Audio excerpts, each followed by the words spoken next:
Assalamualaikum warahmatullahi wabarakatuh. Perkenalkan nama saya Hanifah Andro Islamiati. Saya mahasiswa dari Universitas Sabar Asia, mengambil program studi manajemen PJJ 1. Pada kesempatan kali ini saya akan mempresentasikan mengenai ujian akhir semester ganjil pada mata kuliah manajemen operasional 1 dengan dosen Ibu Pustika Yuningpuri. Dan saat ini saya di kelas MJ303. Berikut adalah soal terkait dengan pola produksi. Selanjutnya, saya akan menerangkan untuk pola produksi konstan terlebih dahulu ya, yang dimana pola produksi per masing-masing triwulan adalah sebesar 500 unit. Nah, di sini ada catatan biaya perputaran tenaga kerja dalam pola produksi konstan, maka produksi tiap triwulan akan selalu sama atau tetap besarnya. Oleh karena itu, tidak akan terjadi perputaran tenaga kerja, berhubung kebutuhan tenaga kerjanya juga tidak berbeda antara triwulan yang satu dengan yang lain. Ya, pada triwulan pertama di sini ada permintaan 250, sedangkan produksinya 500, jadi ada kelebihan unit. Jadi menyimpan unit sebesar 250. Dan untuk biayanya yaitu 25.000 karena 250 dikali dengan 100 rupiah. Nah, selanjutnya untuk triwulan kedua permintaannya 400 sehingga ada kelebihan 100 unit. Nah, untuk harga biaya simpannya yaitu 100 dikali 100 rupiah menghasilkan 10.000. Nah, dari 10.000 ini ditambah dengan biaya simpan di triwulan sebelumnya yaitu 25.000 menghasilkan 35.000. Nah, selanjutnya di triwulan ketiga yaitu 500 untuk produksi dan permintaannya 1.050. Nah, jadi di sini kita sudah melihat ada kekurangan. Kenapa kekurangan? Karena total yang kita miliki sebesar 500 ditambah 250 ditambah 100 menjadi 850. Nah, sedangkan yang dibutuhkan 1050. Jadi kita kekurangan 200 unit. Nah, untuk 200 unit ini nih, masuk ke subkontrak. Nah, dengan biaya per unitnya yaitu 2.000. Jadi menghasilkan 400.000 rupiah. Kemudian di triwulan keempat ada permintaan 450. Nah, di sini ada biaya simpan 50 unit, jadi 50 dikali 100, 5, jadi menghasilkan 5.000. Nah, untuk rekapitulasinya yaitu biaya simpan totalnya 65.000, untuk biaya kerja lembur gak ada, biaya subkontrak yaitu 400, jadi totalnya untuk pola produksi konstan yaitu 465.000 rupiah. Selanjutnya, pola produksi bergelombang. Untuk pola produksi bergelombang, biaya simpan ini tidak ada. Kemudian ada untuk biaya perputaran tenaga kerja, yaitu di triwulan pertama dan kedua terdapat kenaikan produksi sebesar 150 atau dari 250 menjadi 400. Oleh karena itu, akan menanggung biaya perputaran tenaga kerja sebesar 150 dibagi 200 dikali 4.000, menghasilkan 3.000. Kemudian dari triwulan kedua ke triwulan ketiga terdapat lagi kenaikan produksi sebesar 600 unit atau dari 400 menjadi 1.000 unit. Maksimal kapasitas produksi kan 1.000 unit. Oleh karena itu harus menanggung biaya perputaran tenaga kerja sebesar 600 dibagi 200 dikali 4.000 menghasilkan 12.000. Kemudian dari triwulan ketiga ke triwulan keempat terdapat penurunan produksi sebesar 550 unit dari 1.000 unit menjadi 450 unit. Keadaan ini dapat mengakibatkan pengurangan tenaga kerja dan pengurangan ini dapat berakibatkan pelepasan tenaga kerja sehingga menanggung biaya pesangon bagi pekerja yang bersangkutan. Tapi dalam perusahaan ini ternyata datanya menunjukkan bahwa tidak diperlukan biaya tersebut.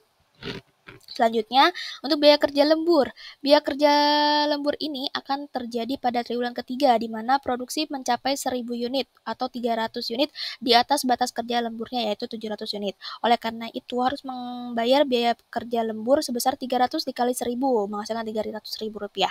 Untuk biaya subkontrak tadi ada ya, pada triwulan ketiga sebesar adalah 1.050 unit, sedangkan produksi tidak mungkin mencapai sebanyak itu, karena melebihi kapasitas maksimumnya adalah 1.000 unit.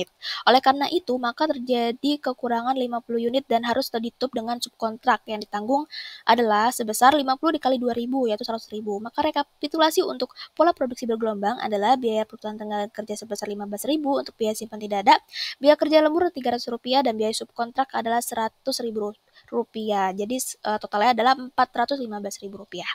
Selanjutnya, untuk pola produksi moderat. Pada pola produksi moderat dengan ketentuan bahwa untuk triwulan 1 dan 2 berproduksi pada tingkat 450 unit dan triwulan kedua triwulan ketiga dan 4 produksinya sebesar 850 unit. Jadi untuk biaya perebutan tenaga kerja dari triwulan 1 ke 3 terdapat kenaikan produksi sebesar 450. Nah, tiap kenaikan produksi sebesar 200 unit akan mengakibatkan biaya perputaran tenaga kerja sebesar 4.000 per unit. Oleh karena itu, untuk biaya perputaran tenaga kerja 400 dibagi 200 dikali 4.000 menghasilkan 8.000. Selanjutnya, untuk biaya simpan. Nah, pada triwulan pertama terdapat kelebihan produksi di atas permintaan, yaitu 450 dikurang 250 unit menghasilkan 200 unit. Jadi harus menanggung biaya simpan sebesar 200 dikali 100 rupiah, jadi 20.000 ya. Kemudian pada triwulan kedua, permintaan 400 unit sedangkan produksi 450. Jadi terdapat kelebihan produksi sebesar 50. Nah, jadi menanggung biaya simpan untuk kelebihan produksi pada triwulan 1 sebesar 200 unit dan kelebihan produksi pada triwulan kedua sebesar 50. Jadi totalnya 250. Untuk biayanya 250 untuk biaya simpan 250 dikali 100 rupiah, jadi 25.000. Nah, untuk triwulan ketiga produksi sebesar 850 unit, sedangkan permintaan sebesar 1.050 unit, jadi kekurangan sebesar 200 unit. Akan tetapi kita masih memiliki presiden sebelumnya, total 250 unit, yaitu dari triwulan 1 200 dan dari triwulan 2 sebesar 50. Jadi kekurangan produksi diambil dari produksi triwulan sebelumnya, yaitu 200 unit dan tersisa 50. Nah, sehingga hal ini menanggung beban biaya simpan pada triwulan 3, yaitu 50 dikali 100, jadi 5.000. Pada triwulan keempat terdapat kelebihan produksi 850, sedangkan permintaan hanya 450 saja. Kelebihan produksi pada triwulan keempat sebesar 400 unit dan pada triwulan ketiga sebesar 50, sehingga akan menanggung biaya simpan total 450 dikali 100 rupiah menghasilkan 45.000. Jadi total biaya simpan pada pola produksi moderat yaitu sebesar 95.000.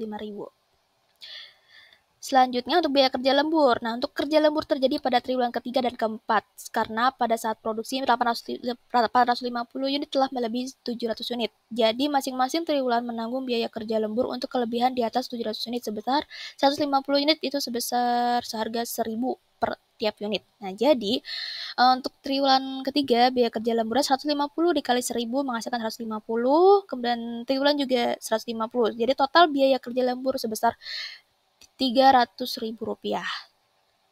Nah, untuk biaya subkontrak tadi telah dibahas di pada triwulan 1 sampai dengan triwulan 4 tidak terjadi kekurangan produksi ya, sehingga tidak ada biaya subkontrak. Nah, jadi untuk rekapitulasi pada pola produksi moderat yaitu biaya perputaran tenaga kerja 8.000, biaya simpan 95.000 dan biaya kerja lembur 300.000. Jadi jumlahnya 403.000 rupiah. Nah, jadi kesimpulannya untuk total masing-masing pola produksi sebagai berikut, dan maka dari hasil perhitungan incremental cost masing-masing pola produksi dengan biaya yang paling efisiensi adalah pola produksi moderat sebesar Rp403.000. Ya, kemudian kita beralih ke soal manajemen proyek. Berikut adalah pembuatan lini produksi pada suatu produk pabrik elektronik, dan di sini diminta menggambarkan jaringan proyek serta hitung slack time dan tunjukkan jalur kritis pada proyek ini. Ya, berikut untuk gambar jaringan proyek. Untuk kegiatan A, jangka waktunya ada 6, dan untuk kegiatan B, jangka waktunya yaitu 7 jam. Nah, untuk kegiatan C, ini pendahulunya adalah A, maka C ini ada kita tarik dari kegiatan A. Untuk C ini waktunya 5 jam. Kemudian untuk kegiatan D, yaitu pendahulunya ada A. Jadi, untuk kegiatan D, pendahulunya adalah B sama C. Jadi kita tarik dari B dan C sebesar 6 jam. Kemudian untuk kegiatan E, ini pendahulunya B, C juga. Jadi kita tarik dari B, kemudian untuk waktu jamnya yaitu 5. Nah, kemudian ada kegiatan F. F ini pendahulunya D, maka di sini kita tarik dari kegiatan D untuk untuk waktunya yaitu 8 jam. Kemudian ada kegiatan G di mana pendahulunya ada E dan F. Jadi kita tarik di sini untuk E dan F-nya yaitu menghasilkan G untuk jamnya dalam jangka waktu 4 jam. Ya, pada kegiatan A untuk ES-nya atau early start-nya 0 dikarenakan mulainya itu 0. Jadi ES ditambah waktu kegiatan A yaitu 6 menghasilkan EF. EF ini kalau dijumlah jadi hasilnya 6. Kemudian untuk yang kegiatan B sama, jadi ES-nya 0, 0 ditambah dengan kegiatan waktu B, yaitu 7, menghasilkan EF senilai 7 jam. Nah, selanjutnya untuk kegiatan C ini ditarik dari kegiatan A, yaitu ES-nya ditarik dari EF yang A, menghasilkan LS pada kegiatan C, menghasilkan 6. Nah, selanjutnya untuk perhitungan EF, yaitu EF yang C didapat dari 6 ditambah 5 sama dengan 11, kemudian kita hitung ke kegiatan D, yaitu untuk yang ES ini diambil melanjutkan dari yang EFC, yaitu 11. Nah, untuk menghitung EFD, yaitu 11 ditambah kegiatan D, waktunya 6 jam, jadi 17 jam. Nah, kemudian untuk kegiatan E ini kegiatan E yang ES-nya ini didapat dari EFC. Nah, untuk menghitung EFE ini, jadi ES yang E yaitu 11 jam ditambah kegiatan E. E ini kegiatannya kan 5 jam jadi 16. Nah, sehingga untuk EFE ini sebesar 16 jam.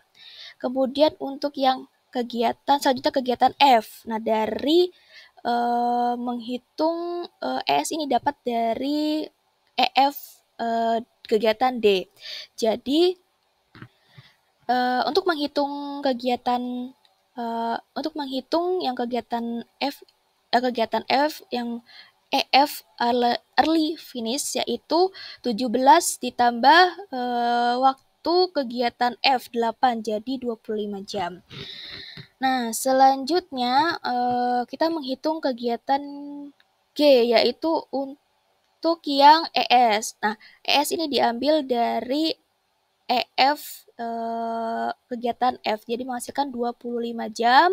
Nah, untuk menghitung EF atau early finish-nya G ini didapat dari 25 ditambah 4 sama dengan 29. Nah, kemudian kita backdate, yaitu menghitung LS let's start dan LF let's finish. Kita mulai dari kegiatan G. Untuk LF-nya ini 29, kemudian untuk LS-nya ini didapat dari 29 dikurang 4, menghasilkan 25. Kemudian kita mundur ke E. Nah, untuk LF-nya ini tadi 25 melanjutkan, kemudian 25 dikurang 5 kegiatan E, menghasilkan 20. 20-nya ini adalah LS. Nah, selanjutnya kita ke kegiatan F, dari G ke F. Nah, untuk LF-nya ini tadi melanjutkan 25, kemudian untuk menghitung LS-nya yaitu 25 dikurang 8, yaitu 8 itu kegiatan waktu F, yaitu 8 jam, menghasilkan 17 jam. Nah, dari 17 jam ini mundur ke kegiatan D, yaitu LF. 17, kemudian untuk menghitung LS, 17 dikurang 6 menghasilkan 11. Nah, dari 11 kita dari kegiatan D kita mundur ke C, yaitu untuk LF-nya yaitu 11 tadi sebelumnya 11, kemudian untuk menghitung LS-nya itu 11 dikurang 5. Nah, 5 dapat dari mana? 5 yaitu kegiatan C 5 jam. Selanjutnya kita mundur dari D ke B, ke kegiatan B. Jadi untuk LF-nya pada kegiatan B sebesar 11. Nah, untuk menghitung EF-nya ini didapat dari 11 dikurang 7 jam. 7 jam dapat dari kegiatan B sebesar 7 jam. Jadi 11 dikurang 7 menghasilkan 4. Ya, untuk jalur kritis ini pada proyek ini sesuai dengan gambar di atas ditandai dengan tinta biru, yaitu jalur A, C, D, F, dan G. Nah, bagaimana kita bisa mengetahui jalur tersebut merupakan jalur kritis? Ya, berikut selanjutnya ada penjelasannya. Nah, berikut untuk perhitungan slack time proyek pabrik elektronik, di mana terdapat rumus slack sama dengan LS dikurang ES atau LF dikurang EF. Nah, berikut ada tabelnya untuk slack. Di sini ada project A untuk ES-nya yaitu 0. Maaf, untuk LS-nya yaitu LS-nya itu 0, ES-nya 0 juga. Jadi 0 dikurang 0 menghasilkan 0. Begitu juga dengan activity project selanjutnya. Nah, untuk yang hasilnya 0 ini merupakan jalur kritis. Ya, selanjutnya ya cukup sekian presentasi dari saya. Kurang lebihnya mohon maaf. Wassalamualaikum warahmatullahi wabarakatuh.